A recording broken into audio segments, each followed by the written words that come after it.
simplement, ce qu'on veut faire au Pic Saint-Loup, à la limite, c'est justement de faire que même si le vigneron n'est pas une vedette en Pic Saint-Loup, le nom Pic Saint-Loup seul suffit à ce qu'il soit reconnu comme un vin de qualité, si tu veux.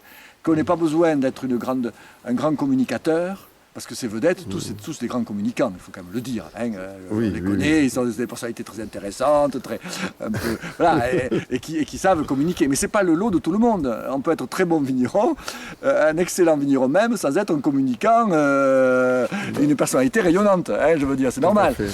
Donc, c'est ça l'appellation. L'appellation, c'est donner sa chance à de très très bons vignerons, qui sont des gens modestes souvent, qui sont des gens solides, mais qui ne sont pas des bêtes à concours devant une caméra de télévision. Est-ce qu'il y a une taille de domaine un peu optimum, on va dire Moi, je crois pas. Moi, je crois pas parce que, si tu veux... Est-ce que le morcellement ne nous nuit pas un peu? Non, moi, je crois pas. Je crois qu'il y a place pour toutes les tailles.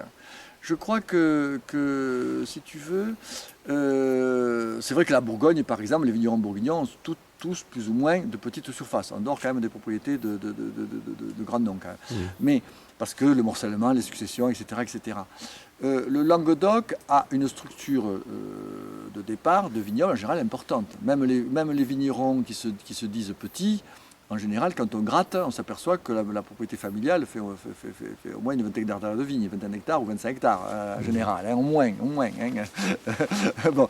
Donc, je crois que cette tradition, il faut la maintenir, il faut la laisser. Il n'y a pas de raison que ça se morcelle de manière exagérée. Sachant que la petite taille permet au vigneron à lui seul en principe de tout maîtriser, depuis la vigne jusqu'à la commercialisation, mais on s'aperçoit qu'au bout d'un moment, en fait, il n'y arrive pas vraiment, et qu'il est obligé, s'il veut vraiment vendre, il court les routes, et puis il délègue la culture à... Et donc c'est un peu une illusion, c'est une image qui se donne. Quand on est plus important, c'est la tradition du vignoble bordelais ou du vignoble, de beaucoup de vignobles, ça permet de spécialiser les fonctions, d'avoir des gens qui se consacrent vraiment à la vigne, d'avoir des maîtres de chai, d'avoir un chef de culture, d'avoir donc des gens qui connaissent bien le rôle qu'ils ont à remplir, la fonction qu'ils ont à jouer. Et peut-être qu'au total, c'est plutôt mieux organisé et qu'on arrive à un meilleur aboutissement. Alors là, on va parler quand même du cas de l'Ortus lui-même, parce que moi je trouve ça très fort quand même d'avoir réussi à faire des enfants, que les enfants soient spécialisés chacun dans une des fonctions du vin. C'est formidable ça. Moi je dirais c'est le coup du chapeau ça. Voilà. Non, alors moi je dirais d'abord que le fait qu'ils soient tous les quatre avec nous, enfin qui nous ait pris notre suite, j'ai pas d'explication. Pour moi, c'est un mystère. Donc, voilà, je dis franchement, j'en suis le premier étonné, si tu veux. Hein. Je savais, moi, qu'il y avait un qui sont toute probabilité, prendre la suite, c'est François. Parce que François, depuis tout petit, il est dans les vignes, il ne pense qu'à ça, il aime ça, il ne voulait pas faire l'étude supérieure. Heureusement, il les a faites, il est très content maintenant, mais il voulait revenir à la vigne tout de suite. Donc, je veux dire, lui, c'était programmé. Après les autres, j'avoue qu'adolescent, je ne pensais pas qu'il le ferait.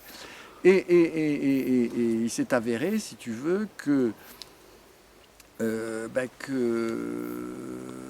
d'abord leur enfance, ils n'ont pas un si mauvais souvenir que ça, alors que les pauvres, ils n'avaient pas beaucoup de vacances. On ne prenait pas beaucoup de vacances ensemble. Et oui, voilà, alors ils battaient la campagne. Ils sont tombés, je pense que gamins, ils sont tombés amoureux de ce coin suffisamment fort et du coup de cette vie, de ce métier, de cette campagne vivante, parce que ce n'était pas uniquement habiter à la campagne, c'était une campagne qui vivait, puisqu'elle produisait, si tu veux. Hein. Donc je pense qu'il y a eu un vrai attachement, et que aussi, bien sûr, ça joue beaucoup, ils ont vu la possibilité, parce que s'il n'y avait plus aucune possibilité d'en vivre, ils ne seraient pas restés, bien entendu.